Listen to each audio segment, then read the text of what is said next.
Russell, it is really nice to get to talk to you today about Shepherd. How are you doing? I'm very well. Thank you for your time. I It's a pleasure to I like the poster behind you. That's actually really cool. be. Yes, that one. I actually had not Yeah, that seen was a that. gift. The other day I was like, right, okay, I've got to put that up behind me now so that people can see my circles. So let's start off with a very simple question. Tell us a little bit about Shepherd. Shepherd is it's based on the small lighthouse ghost story. I wrote it in about 15 years ago, probably longer, and it's the same story that Robert Eggers used for the Lighthouse, which we were filming at the same time.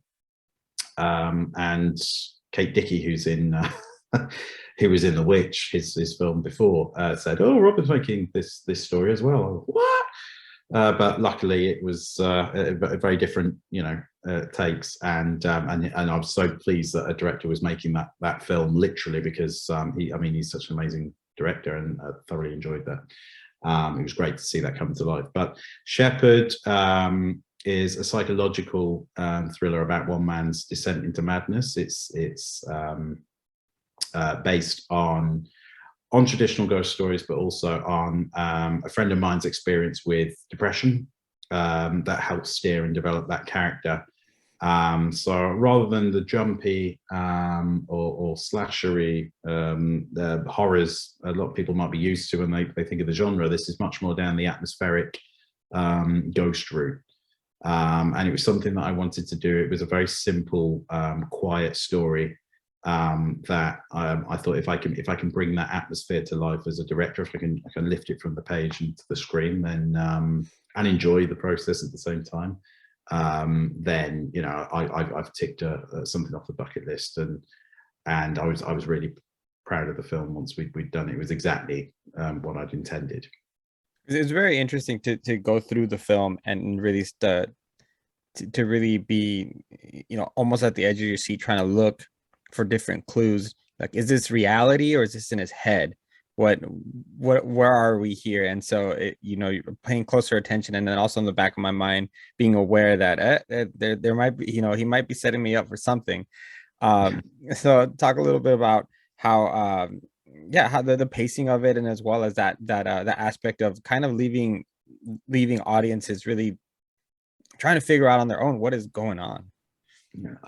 I think over the last decade, and I mentioned this earlier about films like Inception, where you've got a big budget, lots of big stars, but you've got a very layered, intelligent story where you, at the end, an audience can walk away thinking, well, was he dreaming? Was he not? Where is he? And the whole point is you have to make your own mind up. And I loved that because I'd written Shepherd originally with the idea of being able to put lots of layers in that people can explore. Everything in the film is there for a reason, from the pagan symbols, which I had to do a lot of research to design that particular symbol, through to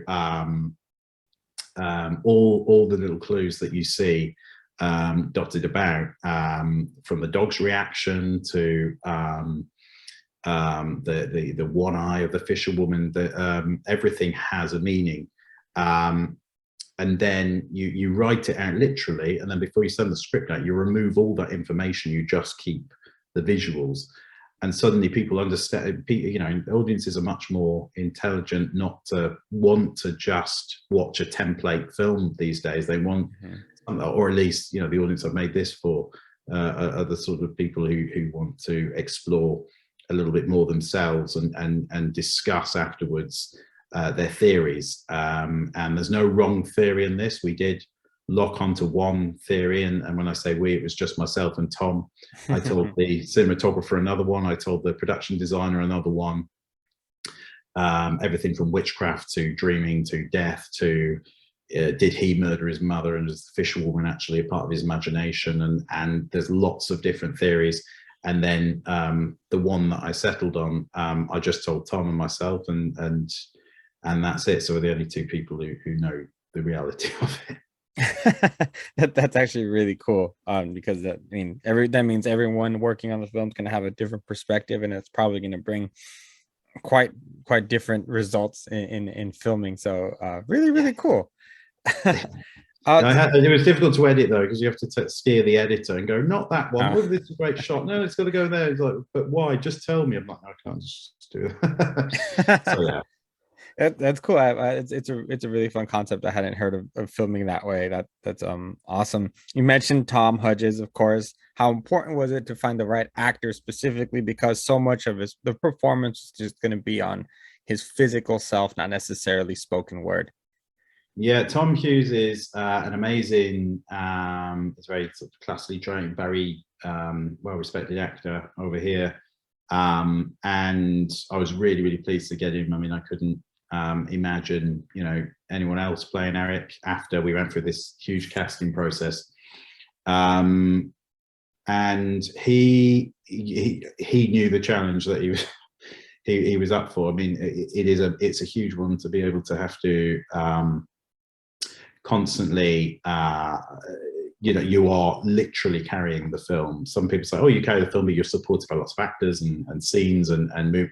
It's literally his physical body language that steers you through the story a lot of the time. And the only thing that we really had to support him was the island itself, the location we filmed on, and we spent a lot of time, if not more, looking for that. And it was very difficult to get that. And when I spotted it, which is actually on the mainland, miles away from, I went, wherever that is, we need to get there. And obviously, it's one of the most remote places in Europe. So to build a set and do all that there, but that also gave Tom the confidence to launch into it because we weren't putting him on a green screen or anything like that. We were putting him in that environment.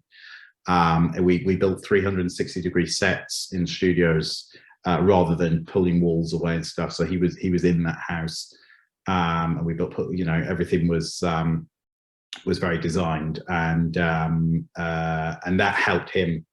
He needed to be able to sort of absorb all that so he can really sort of get into the which he did. It was 1-2 takes and he was done because he was absolutely in the zone. So he was a pleasure to work with. How was it? Was it difficult for you to get the budget for this film? Because sometimes films with you have some underwater shots, you have some pretty cool shots as well in the fog. You have ships, like you mentioned, the house, the island. How was the process to getting the film made? It was a nightmare. I mean, to try and get films made, as any filmmaker will tell you, either a studio rocks up at your door and go, "Hey, here's 20 million." But, oh, great! It doesn't happen, or it does to some people, not me.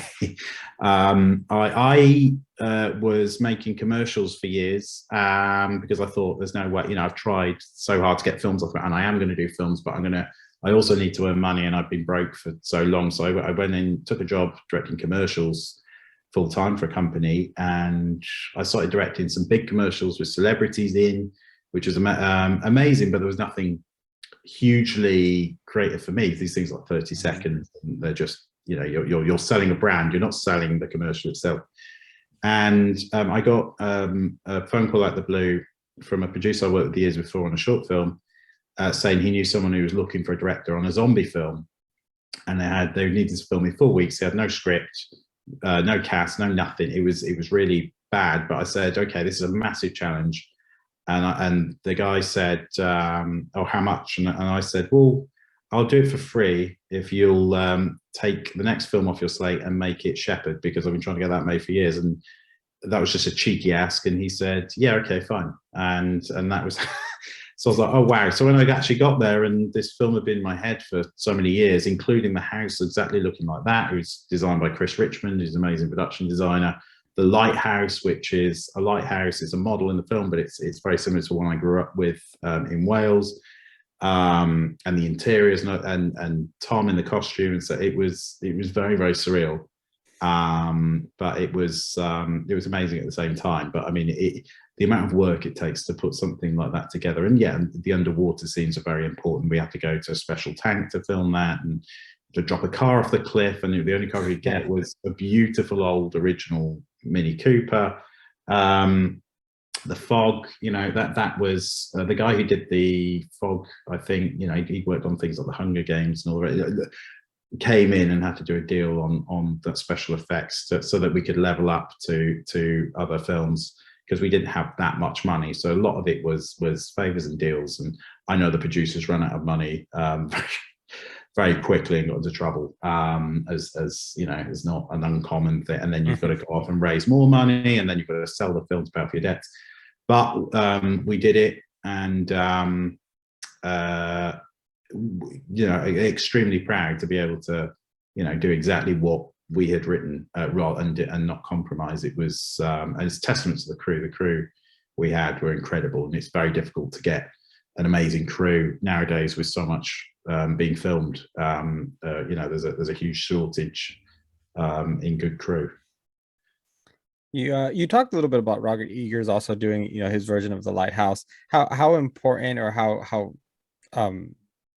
what is it feeling for you to see more of your culture, more stories, mythos, you know, come out to the world? Because, you know, it's through storytelling like this that you know, sometimes you get to know, you know, a person's background.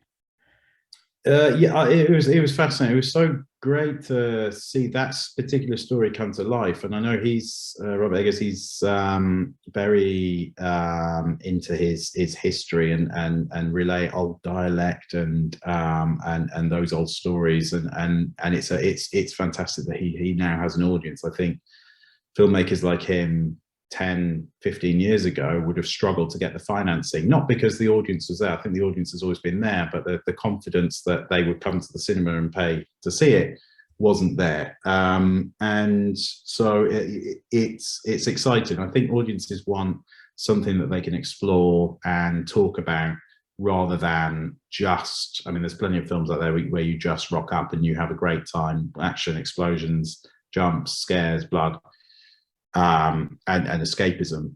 Sometimes you do want that story to provoke questions and remind you of things. And I think you know, there's a great wave of amazing writer directors now who are coming up and offering those stories up. And it's really exciting. It's exciting. So you can see a change in everything. And you know, originality, they say, is dead, but it's not. It's always somebody else's take on something. So it's good to see things more intelligent. Russell, thank you so much for your time. I appreciate the insight on the film. It's really nice to get to talk to you and to meet you virtually. Yeah, no, lovely to meet you. Thank you for your time. All right, take care. Take care.